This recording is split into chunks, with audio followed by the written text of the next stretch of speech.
Chance.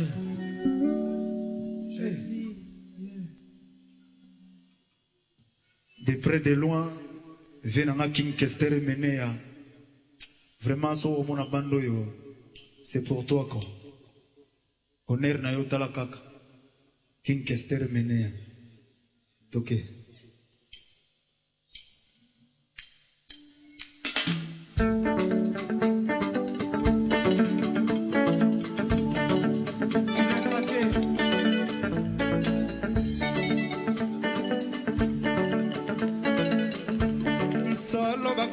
Na minkolo na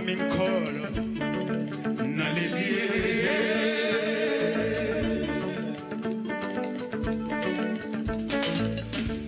solo bakomi kontu na minkolo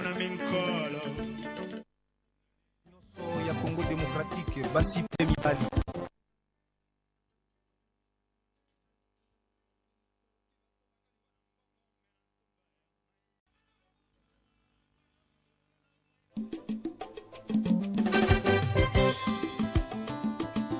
bana nyonso ya Congo démocratique basi pe mibali nasengi na bino bovote Jean-Pierre Bemba Gombo le chairman bayimoto bandeko ya Congo bandeko ya Congo Congo mboka na ngai etika bakoko Congo mboka na ngai etika banani elua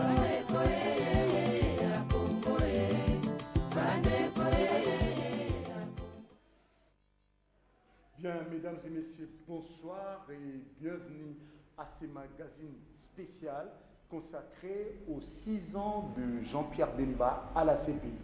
Il vous souviendra qu'un certain 24 mai 2008, Jean-Pierre Bemba, président national du MLC et sénateur de la République démocratique du Congo, a été l'objet d'une arrestation à Bruxelles et c'est là au motif qu'il serait poursuivi selon un ordre, je voulais dire un mandat d'arrêt délivré contre lui par le parquet de la CPI sur le fait qu'il lui serait reproché dans les massacres, dans le, je voulais dire, les meurtres, viols et autres exactions commis à Centrafrique entre 2002 et 2013 pendant la guerre des Bangui.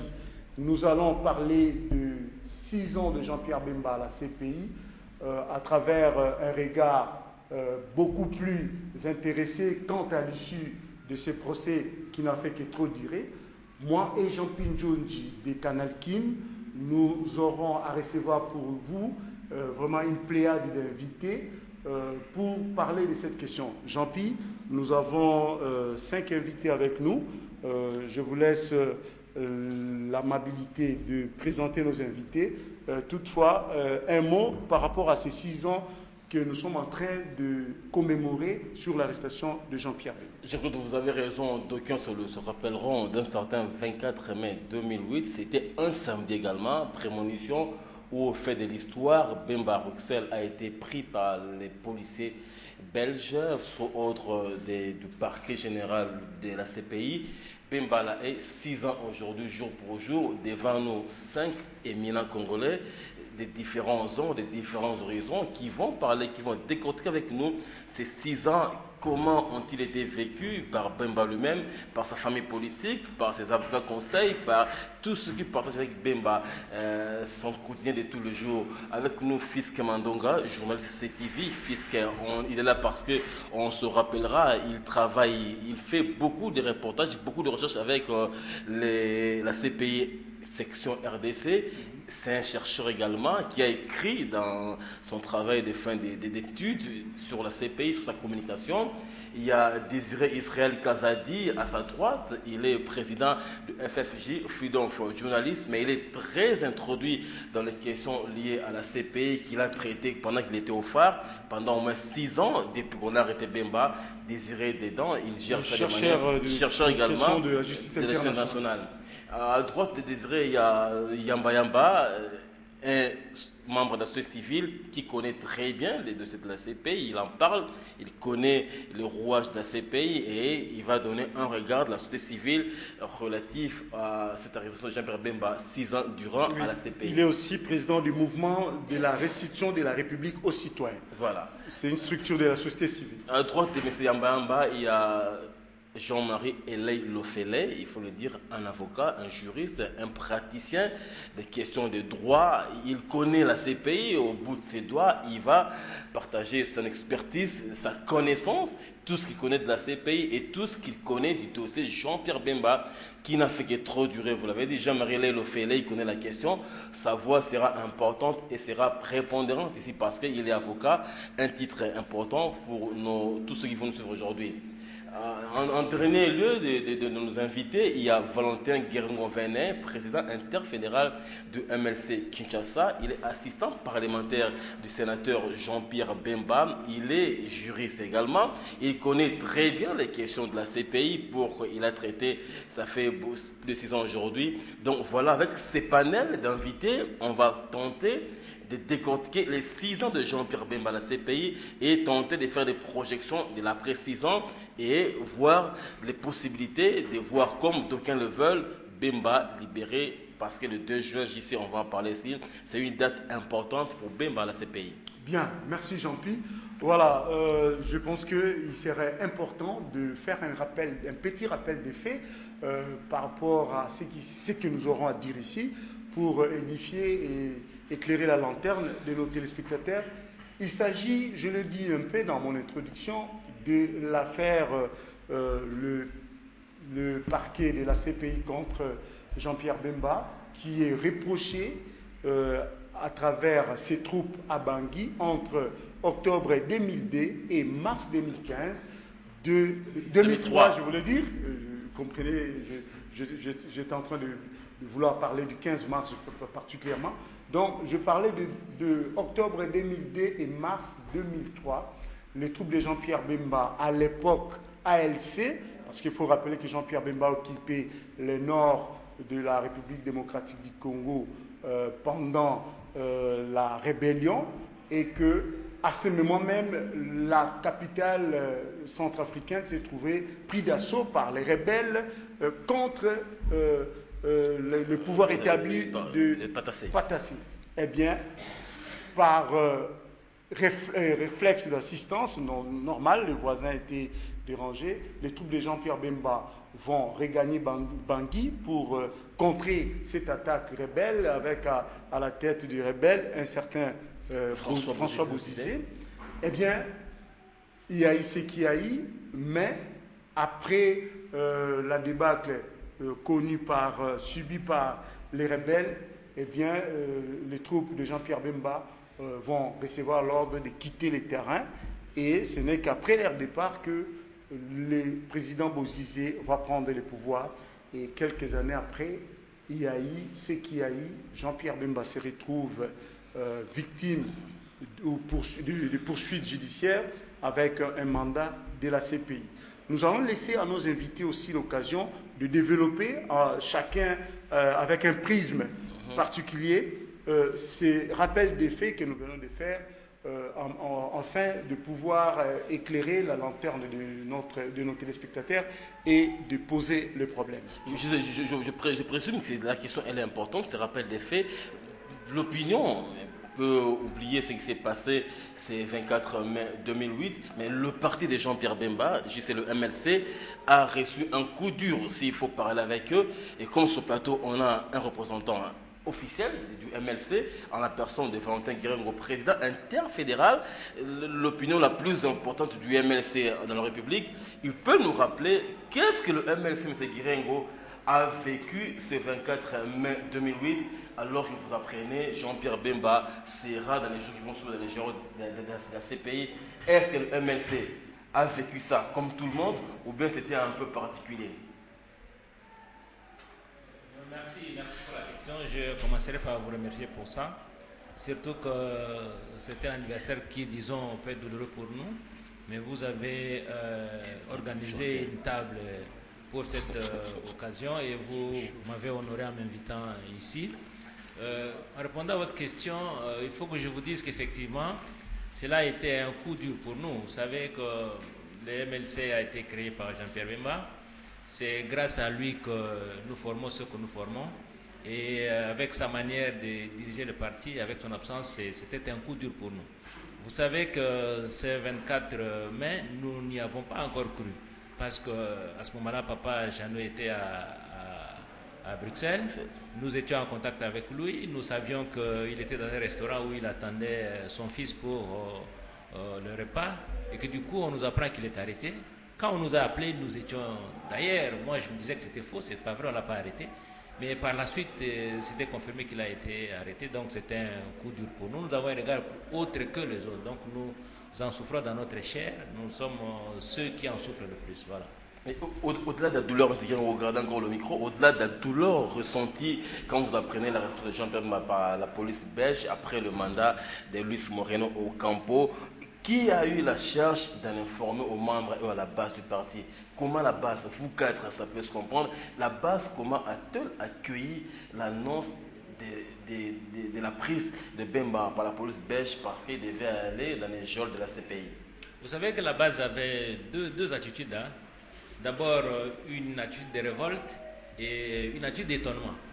Personne ne pouvait penser que Jean-Pierre Bemba pourrait être arrêté comme un vulgaire monsieur, les rangs qu'il occupait, et l'on savait qu'il était au Portugal pour des raisons de santé. Il avait échappé à la mort ici à Kinshasa. On pensait que c'est là qu'il se retrouvait en sécurité, que du coup il soit arrêté. C'était un étonnement. Et puis c'était aussi la colère. Mais la colère, comment la manifester? Parce que nous sommes au Congo, lui il est en Belgique, c'est un État souverain, qu'est-ce qu'on va faire? Voilà, on a nagé dans ces deux attitudes-là. Bien, c'est bien dit, Jean-Pierre. J'imagine que après M. Keringo, M. Ambayamba aussi. Société civile, parce que là on parle de la base, voilà. C'est de la société. M. Ambayamba, vous êtes de la société civile, vous êtes dans la masse tous les jours, vous côtoyez la masse tous les jours. Quel était le sentiment de vous, société civile, quand vous apprenez un ancien vice-président être arrêté et doit être conduit à la CPI? Un regard de la société civile, un regard de l'opinion hors politique. Merci. Merci bien pour cette question. Il faut dire que lorsque nous avons appris cette triste nouvelle, nous avons été très désolés. Nous avons été inquiets. Inquiets simplement parce que Jean-Pierre Bemba a été l'une des personnes qui a suscité l'espérance dans notre pays. Il a vraiment suscité l'espérance. Pourquoi? Parce que, étant un leader d'un parti majeur de la République, Jean-Pierre Bemba a été le vrai chargeur pour les élections présidentielles. Et non seulement chargeur, Jean-Pierre Bemba a été aussi à une très grande opinion dans notre pays. Et lorsque on a fini les élections, on a proclamé ces élections, Jean-Pierre Bemba a voulu jouer aux Républicains. Il est allé vers la justice de notre pays, bien que douteuse. Il a fini toutes les étapes. Et au nom de notre peuple, Jean-Pierre a accepté malgré lui les résultats de ces élections. Nous avons dit que maintenant, plus que jamais, c'est le début du commencement. Nous sommes en train de construire un processus durable avec des personnes qui visiblement voient l'avenir de la République.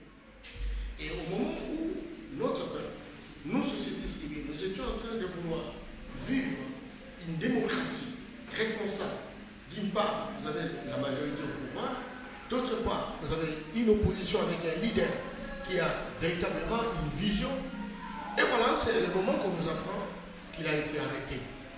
Et cela est un coup dur pour l'ensemble de notre peuple. Simplement parce qu'à un moment donné, vous avez vu les catégorisations du pouvoir, vous avez vu comment les choses se sont passées, parce qu'effectivement, il n'y avait pas quelqu'un au devant de la scène, ayant le profil, ayant le background, pour embarquer véritablement l'opposition vers une dynamique qui permet naturellement de faire un contrepoids.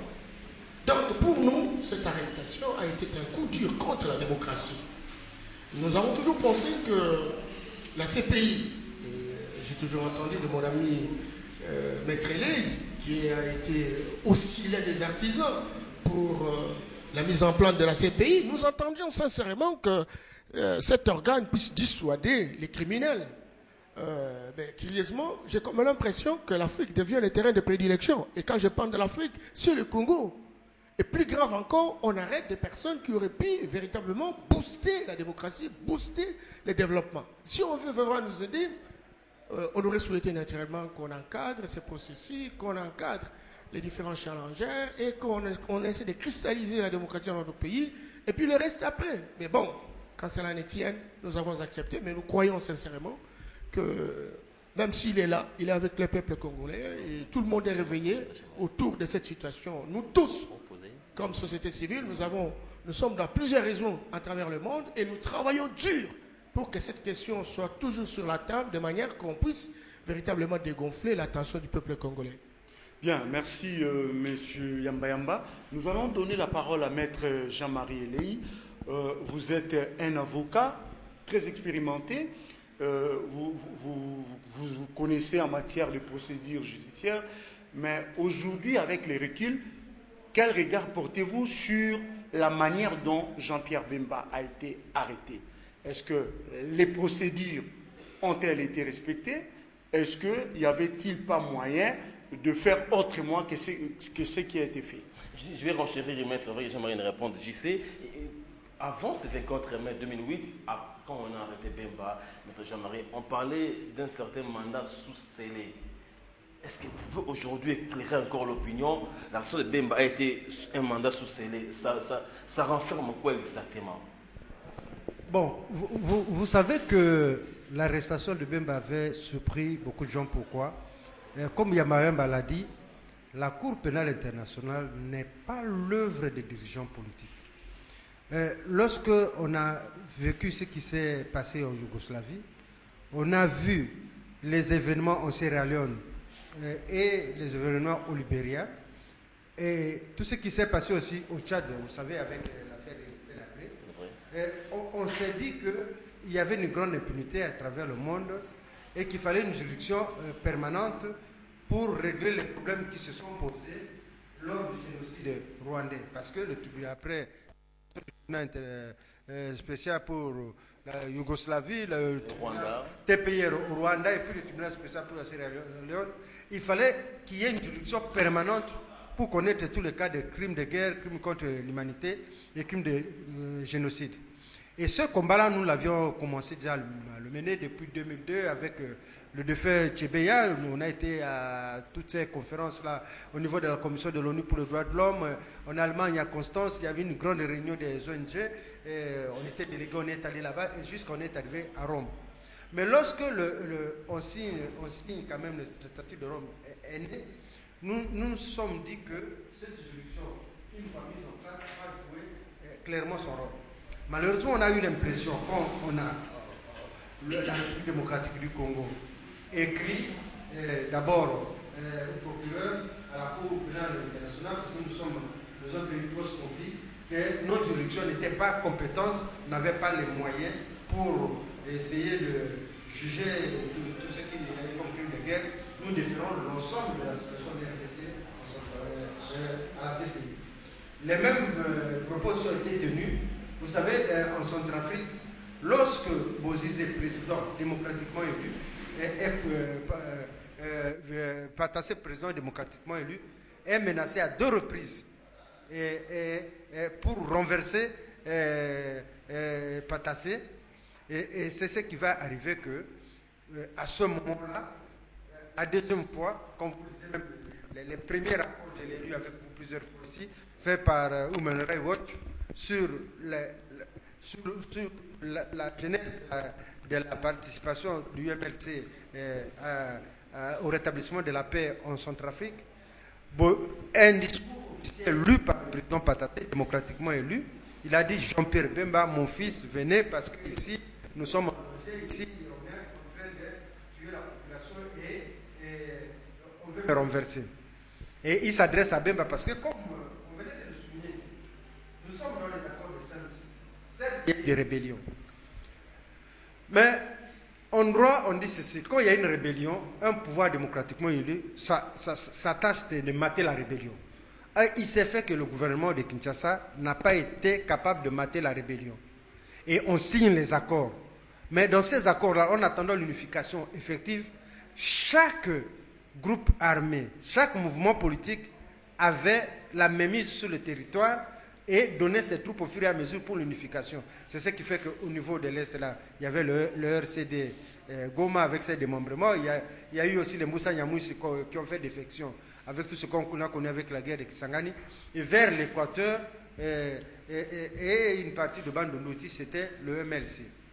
Alors, dans ce pouvoir démembré, avec le président Kabila dans la capitale, c'est ce qui faisait l'unité du pouvoir sur base des accords. Ça veut dire que, puisque le président Kabila n'avait ni des troupes, ni des hommes pour engager la RDC, et que Bemba était sur ces territoires-là, Patassé s'adresse à lui. Et nous sommes des Africains, et au point de vue géostratégique, vous devez savoir que le MLC, en tant que mouvement, pour s'approvisionner tel qu'ils étaient à l'Équateur, il y a la rivière Ubangi. Donc, la base arrière pour le carburant et tout.